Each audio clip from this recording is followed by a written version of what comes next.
Hello friends, welcome back our channel. ఇవాళ మన video ఏంటి అని అంటే ఉగాదికి పోస్ట్ చేస్తానన్న వీడియో అన్నమాట. ఇది వీడియో అప్లోడ్ చేస్తానని చెప్పాను కదా, అది లైవ్ వచ్చిన వాళ్ళకి అంటే లైవ్ చూసిన వాళ్ళకి మాత్రమే తెలుసు ఏం అప్లోడ్ చేస్తానన్నాను అనేసి. ఇది జస్ట్ వేస్ట్ పీస్ అన్నమాట, ఒక బ్లౌజ్ పీస్, ఒక శారీలో ఉంది. అది కూడా గవర్నమెంట్ నుంచి వచ్చిన శారీ నుంచి ఒక బ్లౌజ్ పీస్, వేస్ట్ పీస్ ఉంటే అది తీసుకొని జస్ట్ టూగా డివైడ్ చేసుకున్నాను. ఇక్కడ అన్ఈవెన్గా ఉన్న దగ్గర కట్ చేసుకున్నాను, అన్ఈవెన్గా ఉన్న ప్లేస్లో కొంచెం ఎక్స్ట్రా కట్ చేసుకున్నాను, ఎందుకంటే నడుము పట్టి పెట్టుకోవడం కోసం. ఇది వచ్చేసి డ్రెస్ ఏంటి అంటే చిన్న పాపకు లెహంగా టైప్ స్టిచ్ చేస్తున్నాను. ఇది 4 to 5 years బేబీ వరకు కూడా సరిపోతుంది అన్నమాట. ఇక్కడ వచ్చేసి నేను ఆల్రెడీ బ్లౌజ్ స్టిచ్ చేసుకున్నాను, ఎందుకంటే అది యానివర్సరీకి వేసుకుంటానని, తర్వాత ఉగాదికి వేసుకుంటానని చెప్పాను లైవ్లో. దీనికి కొంగులు వెళ్ళాం మనము, ఆ బ్లౌజ్ పీస్ అన్నమాట. ఇంకా మిగిలిపోయిన ఎక్స్ట్రా క్లాత్ ఉంటుంది కదా, అది కట్ చేస్తున్నాను. ఇది వచ్చేసి బాటమ్, మన టాప్ కోసం అనేసి యూజ్ చేస్తాను అన్నమాట. లోపల లైనింగ్స్ అన్నీ కూడా నేను ఇంట్లో నార్మల్గా బయటకి వెళ్ళి తీసుకురాకుండా ఇంట్లో ఉన్నవి యూజ్ చేస్తున్నాను, ఏవి కూడా కొనుక్కురాలేదు. అందుకోసమే కొంచెం ఆ కలర్స్ అటు ఇటుగా ఉంటాయి, కొంచెం అడ్జస్ట్ చేసుకోండి చూసేవాళ్ళు. మీరు మాత్రం స్టిచ్ చేసుకోవాలనుకుంటే ప్రాపర్ కలర్స్తో కొత్తవి ఇంకొంచెం మంచివి తెచ్చుకోండి. జస్ట్ ఒక చిన్న ఐడియా కోసం మాత్రమే. ఇది వేస్ట్ క్లాత్స్తో కుడుతున్నాను నేను, ఇక్కడ క్లియర్గా చెప్తున్నాను, వేస్ట్ క్లాత్స్తోని మాత్రమే కుడుతున్నాను. ఇవి నాకు ఏం యూజ్ అవ్వవు మళ్ళీ. అయితే ఈ బ్లూ కలర్ క్లాత్ వచ్చేసి బ్లౌజ్ పీస్ మన బ్యాగ్ స్టిచ్ చేసాం కదా రెడ్ కలర్ది, అలా ఒక బ్యాగ్ స్టిచ్ చేసుకుందాము, ఆ శారీ మీదకి మ్యాచ్ అవుతుంది కదా అనుకున్నాను. కాకపోతే ఇంకో మనకి కూడా ఒక వీడియో అవుతుంది కదా ఇది అనేసి స్టిచ్ చేస్తున్నాను అన్నమాట. ఇక్కడ నేను వేస్ట్ మన అన్ఈవెన్గా ఉన్న దగ్గర కట్ చేసి పట్టీలాగా తీసాను కదా, దానికి 2 sides కూడా ఫోల్డ్ చేసుకొని ఒక స్టిచ్ వేసుకున్నాను. తర్వాత దాని మీద మనం లంగలాగా కుట్టుకోవాలి, అంటే స్కర్ట్ లాగా, నార్మల్గా లంగా అంటాం మేము. సో స్కర్ట్ లాగా కుట్టుకోవాలి అనుకున్న దాన్ని ప్రిల్స్ లాగా పెట్టుకొని ఫస్ట్ ఒక కుట్టు వేసుకోండి. ఈ కుట్టు మాత్రం కొంచెం దూరం కుట్టు వేసుకోండి, ఎందుకంటే కొంచెం అటు ఇటుగా ఉన్న విప్పి మళ్ళీ అడ్జస్ట్ చేసుకోవచ్చు. తర్వాత మళ్ళీ వేసుకుని ఇంకొక కుట్టు వేసుకున్నప్పుడు స్ట్రాంగ్గా వేసుకోండి. దాని మీద మళ్ళీ లైనింగ్ పెట్టి మళ్ళీ ప్రిల్స్ పెడుతూ ఒక స్టిచ్ వేసుకోండి. నేను ఎందుకు ఇలా వేస్ట్ పీస్ అండ్ ఇంట్లో ఉన్న వాటితో స్టిచ్ చేస్తున్నానంటే, పాపకి నార్మల్గా టీషర్ట్స్, షార్ట్స్, జీన్స్, ఇలాంటివి స్కర్ట్స్ ఇలాంటివి తీసుకొని వేస్తాం మేము. అయితే తను ఎక్కువ వేసుకోదు, హెయిర్ కూడా మేమేం గ్రోత్ అంటే పెంచట్లేదు కదా, సో కటింగ్స్ గుండ్లు చాలా అయిపోయాయి అన్నమాట. ఇప్పటి నుంచి హెయిర్ గ్రోత్ అంటే తనకి హెయిర్ ఎలా గ్రోత్ అవుతే అలా ఉంచేద్దాం అనేసి ఇంకా కటింగ్ చేయించట్లేదు. సో ఇప్పటి నుంచి మనం మంచి డ్రెస్సెస్ స్టిచ్ చేస్తే ఓకే. తన ప్రీ బర్త్డే షూట్కి మాత్రం చాలా డ్రెస్సెస్ నేను స్టిచ్ చేశాను.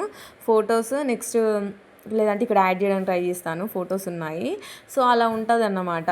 అప్పుడు స్టిచ్ చేశాను, కానీ ఇంక ఇప్పుడు మళ్ళీ ఒక్కసారి వేస్తే ఇంకొకసారి వెయ్యను కదా, జస్ట్ ఒక 2-3 ఫొటోస్ తీసానంటే ఆ డ్రెస్ విప్పేసిందంటే ఇంకా నేను మళ్ళీ వెయ్యను. తర్వాత కూడా వేస్తే ఒకవేళ మళ్ళీ చాలా గ్యాప్, ఒక 1 year అట్లా గ్యాప్ తీసుకొని మళ్ళీ వేస్తా. అప్పుడు కూడా తను ఎక్కువ ఫొటోస్ అదంతా ఏం తీసుకోదు, జస్ట్ ఫస్ట్ వేసినప్పుడు మాత్రమే నేను కొన్ని ఫొటోస్ నాకు ఉండాలి కదా గుర్తుగా అని తీసుకుంటానన్నమాట.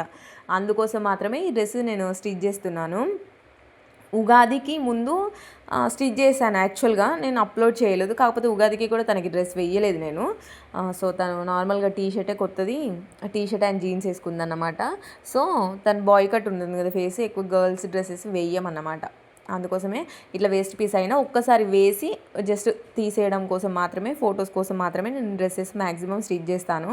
ఇంకా బ్లౌజ్ వచ్చేసి బాగుంది, అంటే కొంచెం పట్టు టైప్లో బాగుంది. కిందిది వచ్చేసి నేను ఆల్రెడీ చెప్పాను కదా రియల్గానే, అది గవర్నమెంట్ శారీ, డెలివరీ అప్పుడు వచ్చింది ఆ శారీ, దానిలో బ్లౌజ్ పీస్ అన్నమాట ఇది. సో అది ఎట్లాగో మళ్ళీ యూజ్ చేయం కాబట్టి కిందికి స్కర్ట్ మాత్రం నేను వేరే నా పెళ్లి శారీస్లో పట్టు శారీస్ ఉంటాయి కదా, అది ఏదన్నా ఒకటి మ్యాచ్ అయ్యేలాగా చూసి, ఆ బ్లూ కలర్కి కిందికి మ్యాచ్ అయ్యేలాగా చూసుకొని స్టిచ్ చేస్తాను. బ్లౌజ్ ఓకే సరిపోయింది. అండ్ ఇక్కడ నేను ప్రిల్స్ పెట్టుకున్న తర్వాత సైడ్కి మనకి పోగులాగా రాకుండా మలిచి కుట్టాను, మీకు వీడియోలో క్లియర్గా కనిపిస్తుంది. ఇక్కడ వచ్చేసి నడుముకి ఎలాస్టిక్, తన నడుము ఎంత ఉందో ఆ సైజ్ కన్నా కొంచెం చిన్నగా తీసుకున్నాను, ఎందుకంటే ఒక 1.5 inch అట్లా చిన్నగా తీసుకున్నాను. ఇంకా నేను మళ్ళీ వేస్తాను వేయనో కూడా తెలియదు, కానీ ఒకసారి అయినా వేస్తే పనికి వచ్చేలాగా ఉండేలాగా చూసుకున్నాను అన్నమాట. తర్వాత ఒకవేళ మనం వద్దనుకుంటే ఎలాస్టిక్ కూడా తీసేసుకోవచ్చు. ఇక్కడ ఎలాస్టిక్కి కూడా కుట్టేసిన తర్వాత అక్కడ మనం ఏదైతే గ్యాప్ వదిలిపెట్టామో ఆ గ్యాప్ కూడా క్లోజ్ చేసేసుకోవాలి, అయిపోతుంది. నా దగ్గర ఇంకా చాలా కట్ పీసెస్ ఉన్నాయి డ్రెస్సెస్కి వీడియో పెడదామనేసి. ఒక బ్లౌజ్ ఆల్రెడీ స్టిచ్ చేశాను కానీ పెట్టలేదు, ఎందుకంటే వీడియో తీయలేదు, కొంచెం అర్జెంట్ ఉండి స్టిచ్ చేసేసుకున్నాను. సో అలా కూడా చాలా వీడియోస్ మిస్ అవుతున్నాయి అన్నమాట. మనకి ఒక ఆర్డర్ వచ్చింది స్క్రంచెస్, ఒక 25 స్క్రంచెస్ కావాలని ఇచ్చారు వాళ్ళు. కానీ సేమ్ కలర్, ఓన్లీ ఒకే కలర్లో కావాలన్నారు. సో అది మనం లైవ్ తీసుకుందాము, లైవ్ తీసుకొని సేమ్ కలర్లో స్టిచ్ చేద్దాము. ఎప్పుడు అంటే నెక్స్ట్ వీక్ అట్లా లైవ్ తీసుకుంటాను నేను, లేదంటే ఈ వీక్ ఎండింగ్ అయినా తీసుకుంటాను, చెప్పలేను లైవ్. కాకపోతే నేను పోస్ట్ చేస్తాను కమ్యూనిటీ పోస్ట్లో.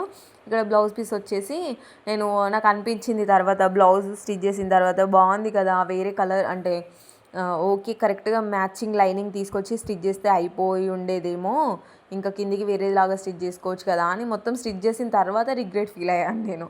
కాకపోతే ఏంటి అంటే ఓకే, ఒక్కసారికైనా ఫొటోస్ దిగితే మంచిగా వస్తే మాత్రం ఇంకా నేను బ్లౌజ్ కిందికి మళ్ళీ వేరే స్కర్ట్ ఏం తీసుకోను. ఇంకొక బ్లౌజ్ పీస్ వేరేలా అంటే వేరే కలర్స్లో స్టిచ్ చేస్తాను. ఇదే మోడల్లో స్టిచ్ చేసినా కూడా అప్పుడు నేను మళ్ళీ అప్లోడ్ చేస్తాను క్లియర్గా. అయితే ఇక్కడ మనం నెక్ దగ్గర కూడా ఏం చేయాలంటే కొంచెం డీప్ తీసుకోవాలి, ఎందుకంటే మనం హ్యాండ్స్ జస్ట్ ఇలా ప్రిల్స్ లాగా పెట్టి వదిలేస్తున్నాం కాబట్టి కొంచెం లైట్గా డీప్ తీసుకుంటే సరిపోతుంది, ఇక్కడ వీడియోలో కనిపిస్తున్నట్టు. అండ్ ఫస్ట్ మనం హ్యాండ్స్ అటాచ్ చేసిన తర్వాత క్లాత్తో ఎందుకు క్లోజ్ చేస్తున్నాను అని అంటే, అట్లా కుట్టేస్తే మనకి ఏమవుతుందంటే బయటికి కనిపించవు, కుట్లు అనేవి బయటికి కనిపించవు, నీట్గా ఉంటుంది, ఎక్కువగా ఊడిపోదన్నమాట. ఊడిపోవడానికి ఛాన్సెస్ చాలా తక్కువ ఉంటుంది. అందుకోసమని లోపలికి పోయేలాగా నేను స్టిచ్ చేస్తున్నాను. అండ్ నేను గివ్ అవే ఇస్తాను అని చెప్పాను కదా, అది మనం ప్లాన్ చేద్దాము, ఎందుకంటే ఉగాదికి మిస్ అయింది కదా, సో మనం అది కూడా ప్లాన్ చేద్దాము. నేను అయితే బ్యాంగిల్స్ వచ్చేసి స్క్రంచెస్ ఇప్పుడు ఆర్డర్ వచ్చాయని కదా, అవి కంప్లీట్ అయిపోయిన తర్వాత మనం బ్యాంగిల్స్ ఆర్డర్స్ తీసుకోవడం కోసం లైవ్కి వస్తాము. అప్పుడు నేను క్లారిటీగా మీకు చెప్తాను. లైవ్లో కామెంట్స్ చేసిన వాళ్ళకి కామెంట్స్ అంటే తర్వాత ఓపెన్ అవ్వట్లేదు. సో ఆ లైవ్ చూసిన వాళ్ళందరూ కూడా మళ్ళీ తర్వాత కామెంట్ చేయండి లైవ్ కింద, అలా అనేసి తీద్దామనేసి అనుకున్నాను. మనం ఇంకో ఛానల్లో బీట్స్ బ్యాగ్ తీసాము, ఇంతకుముందు నేను దీంట్లో కూడా అది మెన్షన్ చేశాను. ఎవరైనా చూస్తే మాత్రం అక్కడ కామెంట్ చేయండి, ఎవరికి వచ్చేది తెలియదు కదా అనేసి పెట్టాను. నేను వచ్చిన ఆమెకి ఇచ్చేసాను కూడా. సో చూద్దాం మన ఈ ఛానల్లో కూడా కంప్లీట్గా చేయడానికి నేను ట్రై చేస్తాను. అండ్ ఇక్కడ నేను హ్యాండ్స్ వచ్చేసి జస్ట్ ప్రిల్స్ పెడుతున్నాను. ప్రిల్స్ పెట్టినాక ముందే క్లాత్ అనేది ఫోల్డ్ చేసుకొని ఒక కుట్టేసుకోండి. నేను చూసుకోకుండా ఫస్ట్ది కుట్టు వేసుకోకుండానే ప్రిల్స్ పెట్టేసి తర్వాత కుట్టేశాను, ఎందుకంటే పక్కకి క్లాత్ అనేది మళ్ళీ ఊడిపోకుండా నీట్గా కనిపించడం కోసము. అలా హ్యాండ్స్ ప్రిల్స్ పెట్టిన తర్వాత మళ్ళీ ఇక్కడ నేను వీడియోలో చూపిస్తున్నట్టు ఒక స్టిచ్ మొత్తం ఎడ్జెస్ అంతా కూడా ఒక స్టిచ్ వేసుకొని దాన్ని రివర్స్ తీసుకుంటే మనకి లోపలికి కుట్లన్నీ వెళ్ళిపోతాయి, ఇంకా ప్రాబ్లం ఉండదు. బయటికి హ్యాండ్స్కి అంత ఇచ్చింగ్ అవ్వడం అట్లాంటిది ఏమి ఉండదు అన్నమాట. డైరెక్ట్గా మనకి క్లాత్ ఒక్కటే కనిపిస్తుంది, లోపలికి లైనింగ్ కనిపిస్తుంది, బయటికి మెయిన్ ఫ్యాబ్రిక్ కనిపిస్తుంది, అంతే తప్ప పక్కన కుట్లు అవంతా ఏం కనిపించవు. ఎందుకంటే హ్యాండ్స్ కూడా దీనికి డైరెక్ట్ షోల్డర్స్ దగ్గరే ఉంటుంది కదా హ్యాండ్స్ పెట్టడం, మనం ఏం సపరేట్గా హ్యాండ్స్ ఏం స్టిచ్ చేయం, షోల్డర్స్ క్లాతే హ్యాండ్స్గా ప్రిల్స్ హ్యాండ్స్ సంథింగ్ దీన్ని ఏదో అంటారు, ఫిష్ హ్యాండ్స్ సంథింగ్. సో అట్లా ఉంటుంది అన్నమాట. ఇక్కడ కొంచెం డీప్గా కట్ చేస్తున్నాను. తర్వాత మనకి రౌండ్గా తిరగడం కోసం ఒక చిన్న చిన్న కట్స్ పెట్టుకొని మళ్ళీ ఒకసారి రివర్స్ తీసుకొని చెక్ చేసుకోండి. చెక్ చేసుకున్న తర్వాత ఓకే ప్రాపర్గా వస్తే మళ్ళీ దాన్ని రివర్స్ పెట్టేసి కిందికి కూడా ఒక కుట్టు వేసుకోవాలి. ఇంకొకటి ఏంటి అంటే ఇక్కడ షోల్డర్స్ దగ్గర హ్యాండ్స్కి మనకి అండ్రమ్స్ కిందికి పోయేలాగా చిన్నగా ఒక లైన్ తీసుకోండి. నేనైతే ఒక 2 ఇంచెస్ తీసుకున్నాను, అంటే మా బేబీ సైజ్ని బట్టి నేను తీసుకున్నాను. మీరు కావాలంటే ఎక్కువ కూడా తీసుకోవచ్చు. తిను వెయిట్ తక్కువ ఉంటుంది కదా, హైట్ ఎక్కువ ఉంటుంది, వెయిట్ తక్కువ ఉంటుంది అన్నమాట. సో కొంచెం తిన్ ఉండడం వల్ల నేను నార్మల్గా 2 ఇంచెస్ సరిపోతుందని అలా తీసుకున్నాను. అయితే నేను చేసిన మిస్టేక్ ఏంటి అంటే వీడియోలో కూడా చెప్దాం అనుకున్నాను నేను.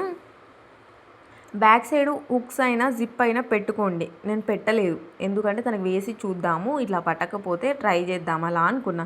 కానీ హెడ్ దగ్గర దిగిన తర్వాత షోల్డర్స్ దగ్గర దిగట్లేదు, ఒకవేళ నేను గట్టిగా దించేసినా కూడా మళ్ళీ పైకి ఎక్కి రావట్లేదు అన్నమాట. అందుకోసమే ఆ రిస్క్ అంతా వద్దు, ముందే చెప్తున్నాను. బ్యాక్ సైడ్ జిప్ అయినా హుక్స్ అయినా పెట్టుకుంటే బెస్ట్, వేయడానికి ఈజీగా ఉంటుంది, విప్పడానికి ఈజీగా ఉంటుంది.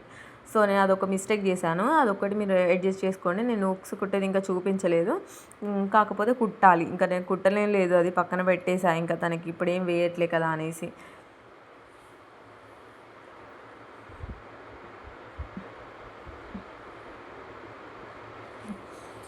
నార్మల్గా ఈ బ్లౌజ్ కోసం నేను బ్లౌజ్ స్టిచ్ చేసుకున్నాను కాబట్టి అదే థ్రెడ్, అదే క్లాత్, అదే ఇదంతా. ఇంతకుముందు మనం ఫ్రాక్ కుట్టాం కదా, ఆ లైనింగ్ మిగిలిపోయి ఉండే, చాలా ఇంకుంది, ఒక 1 మీటర్ అంత ఉంది. సో అది కూడా కొంచెం అన్మ్యాచింగ్. కాకపోతే ఏంటి అంటే ఇంకా నేను బయటికి వెళ్ళి తెచ్చుకోలేను ఇప్పుడు స్టిచ్ చేయాలి అనేసి కుట్టింది కాబట్టి ఇంకా నేను ₹1 కూడా దీని మీద అయితే స్పెండ్ చేయలేదన్నమాట. జస్ట్ ఇంట్లో ఉన్న వాటితోనే స్టిచ్ చేసేసాను.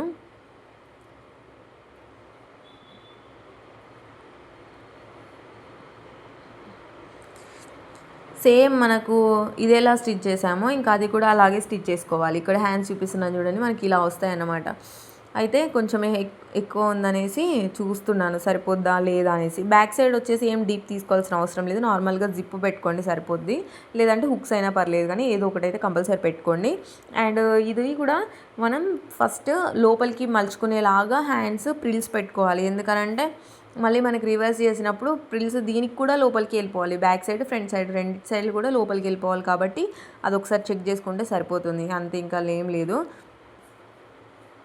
ఇక్కడ నేను షోల్డర్స్ ఎక్కడి వరకు వస్తాయి ఎగ్జాక్ట్ కానీ చెక్ చేస్తున్నాను. ఇలా మార్క్ చేసుకున్న తర్వాత కట్ చేసుకొని కొంచెం గ్యాప్ ఇచ్చి కట్ చేసుకోండి. మార్క్ చేసుకున్న దగ్గర కట్ చేసుకుంటే మనం స్టిచ్ వేసేది మార్క్ చేసిన దగ్గర, సో కొంచెం గ్యాప్ ఇచ్చి ముందు కనుక కట్ చేసుకుంటే కట్ చేసిన ప్లేస్ వదిలేసి మనం స్టిచ్ చేసుకున్నామంటే ఇంకా అది లోపలికి వెళ్ళిపోతుంది అన్నమాట. సో మార్క్ చేసిన దగ్గర కుట్టేపోయి మళ్ళీ తీసి హ్యాండ్స్ ఫస్ట్ స్టిచ్ చేయాలి కదా అని గుర్తుకొచ్చింది. సో మార్క్ చేసుకుంటున్నాను మెయిన్ ఫ్యాబ్రిక్ మీద కూడా. చేసుకున్న తర్వాత దానికి డైరెక్ట్గా హ్యాండ్స్ ఇక్కడ చూపిస్తున్నట్టు కొంచెం గ్యాప్ ఇచ్చి, ఎందుకంటే అది లోపలికి వెళ్ళిపోయేది కాబట్టి కొంచెం గ్యాప్ ఇచ్చి ప్రిల్స్ పెట్టుకుంటున్నాను. మీరు అంటే నార్మల్గా నేను ఒక్కసారి వేసి తీసేదానికి ఎందుకు అని అంత అంటే పర్టికులర్గా ఓకే ఇట్లా రావాలి అట్లా రావాలని ఏం కుట్టలేదు. మీరు కుట్టుకుంటే మాత్రం కొంచెం మంచిగా కుట్టుకోండి. ముందు ఫ్రంట్ సైడ్ కూడా ఇంకేమైనా డిజైన్స్ కూడా పెట్టుకోవచ్చు ప్లెయిన్గా స్టిచ్ చేసుకొని. మా పాప ప్రీ బర్త్డే షూట్ డ్రెస్సెస్ అయితే కంపల్సరీ నేను అప్లోడ్ చేస్తే మాత్రం అది అంటే రీస్టిచ్ చేయమంటారేమో, మళ్ళీ అదంతా పెద్ద ప్రాసెస్ అని నేనేం పెట్టట్లేదు, కాకపోతే ఫొటోస్ యాడ్ చేయడానికి ట్రై చేస్తాను. ఒక 2-3 ఫొటోస్ అయితే నా దగ్గర ప్రజెంట్ ఉన్నాయి, అవి అయితే యాడ్ చేస్తాను నేను. అండ్ ఇంకా అంతే, మన వీడియో కంప్లీట్ అయిపోయిన తర్వాత ఒకసారి చూసుకోండి, సైడ్కి స్టిచెస్ ఎక్కడి వరకు సరిపోతాయని వేసుకుంటే సరిపోతుంది. ఇంక అంతే. Thanks for watching and please do subscribe for more videos and love you all. కింద స్కర్టే కొంచెం కలర్ డిమ్ అనిపించింది నాకైతే కుట్టిన తర్వాత, కాకపోతే ఒక్కసారి వేసి ఫొటోస్ తీయడానికి అయితే పర్లేదు అని అనిపించింది. మళ్ళీ ఇంకా సరేలే అని అడ్జస్ట్ అయిదామనేసి పక్కన పెట్టేశాను, వేయని కూడా వేయలేదు. అండ్ ఇంకా వేయాలి నెక్స్ట్ ఫెస్టివల్కి ఏదైనా చూసి. బ్లౌజ్ అయితే మళ్ళీ రీయూజ్ కూడా చేయొచ్చు, బాగుంది. And thanks for watching. అది మర్చిపోయా, ఇంకా డోరీస్ కింద లంగకు పెట్టడానికి కూడా చిన్న క్లాత్ ముక్క మిగిలితే దాన్ని కూడా డోరీలాగా కుట్టేసి స్కర్ట్కి పెట్టేశాను, మీకు వీడియోలో కనిపిస్తుంది. అండ్ ఇప్పుడు thanks for watching. Please do subscribe for more videos and love you all guys. Bye bye.